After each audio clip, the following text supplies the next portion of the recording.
I think I just need space. That's what Emma said, standing in our kitchen with her arms crossed, her eyes darting anywhere but at me. It was a strange thing to hear from the woman who used to press herself against me even in her sleep, who'd once said she could never imagine a life that didn't have my face in it every morning. Space. It sounded innocent enough, like a pause, not an ending. But deep down, something cold and sharp twisted in my chest. Because when someone you love says they need space, they don't mean they need air. They mean they need someone else to breathe it with. We'd been married for 7 years. Not perfect years, but good ones, or at least that's what I'd believed.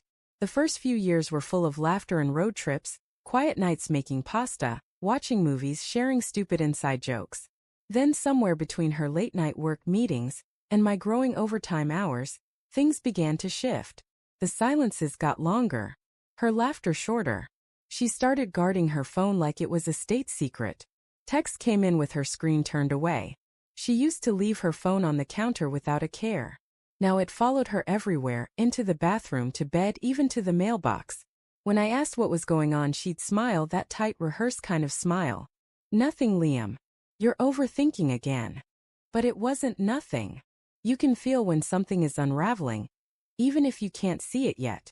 The night before she asked for space, we were sitting on the couch. I tried to put my arm around her like I used to. She flinched, not dramatically, just enough that my hand froze midair.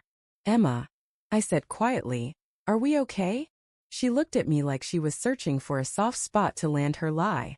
Of course we are, she said. Then she turned back to the TV, pretending to laugh at something that wasn't funny. But I saw her eyes. They weren't with me anymore. When she packed her bag 2 days later, she said she'd stay at her friend Mia's place for a while. Just to clear my head, she added. I wanted to argue, to beg her to stay, but pride, or maybe exhaustion, held me still. If that's what you need, I said. Take all the space you want. She hesitated at the door, like she expected me to fight harder. I didn't. She left.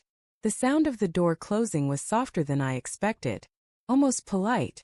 First, I believed her.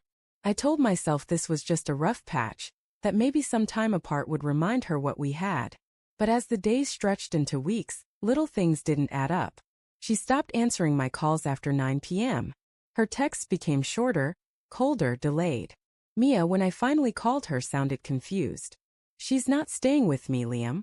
I thought she was home with you. That sentence cracked something inside me. I remember sitting on the floor of our empty living room, my hands shaking, staring at my phone. It's strange. When you know the truth is coming, you almost don't want to find it. Because once you do, there's no going back. Still, I opened her laptop, the one she'd left behind. She'd forgotten to log out of her email. I wish she hadn't. There it was. An email chain with a subject line that read, "Last night was perfect, red heart." Dozens of messages, photos, plans, a hotel receipt. The man's name was Alex, her coworker. The one she'd said was just helping her with a project. Reading those words, her words, felt like being skinned alive from the inside out. She wrote to him the way she used to write to me. How his voice made her feel safe. How she hadn't been this happy in years. How she needed to find the courage to finally tell Liam. The next morning, I didn't go to work. I didn't sleep either. I just sat there, staring at her favorite mug on the counter. The one that said, "Love you to the moon and back." It hit me how ironic that was, because she'd already traveled light years away from me. When she came back a few days later, pretending everything was normal, I played along. She walked in, smiled faintly, and said, "Hey, how've you been?" "Fine," I lied. She didn't notice the tremor in my voice. Or maybe she did and she just didn't care. She moved around the kitchen like she used to, making tea, humming a song. I watched her like a stranger might, trying to remember what it felt like to love her without suspicion. After dinner, I said, "Let's take a drive." She looked surprised. "Now?" "Yeah, just us. No phones, no distractions. Maybe we can talk." She hesitated but nodded. We drove out of the city, down a long winding road toward the lake where we'd had our first date. The sky was dusky, the air heavy with rain. She stared out the window, her phone in her lap. I could see the reflection of a message notification lighting up her screen. "Alex." Her fingers twitched toward it. then froze when she realized I'd seen. Who's Alex? I asked softly. The silence was deafening. She opened her mouth, closed it, then sighed. Liam. It's not what you think. I laughed bitterly. Then tell me what it is. Tears welled up, but they didn't move me. I didn't mean to hurt you, she whispered.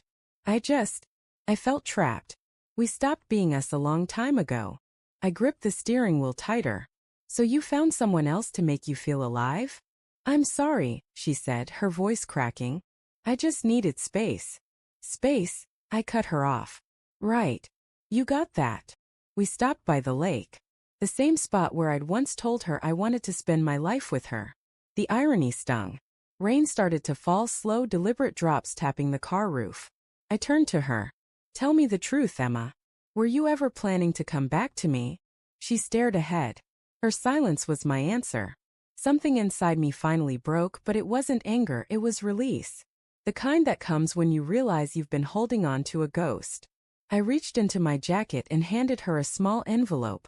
What's this? She asked. Your space, I said. Inside were divorce papers. Signed. Dated. She gasped softly, covering her mouth. Liam. No, don't, I said quietly. You wanted space. I'm giving it to you.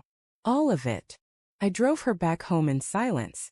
The rain blurred the world outside, and in some strange way it made everything feel clean again. Like I was finally washing her out of my life. When we pulled into the driveway, she turned to me, tears streaking her cheeks. I never wanted it to end like this, she whispered. I met her eyes one last time. Neither did I. But love doesn't survive in half-truths. She stepped out, her figure dissolving into the rain. I waited until she closed the door behind her before driving off. No destination, no plan. Just the road and the quiet hum of a heart learning how to beat alone again. It's been 6 months since that night. I moved into a small apartment near the edge of town. It's quiet here, sometimes too quiet. But I'm learning to like the sound of my own company. I don't check her social media anymore. I don't wonder where she is or who she's with. The man she betrayed me for? From what I heard, it didn't last. Maybe she finally got all the space she wanted. And me? I'm finally breathing again. Because when someone shows you they'd rather drift away than hold on, you stop chasing. You let them go. You give them space forever. Sometimes the cruelest gift you can give someone is exactly what they asked for.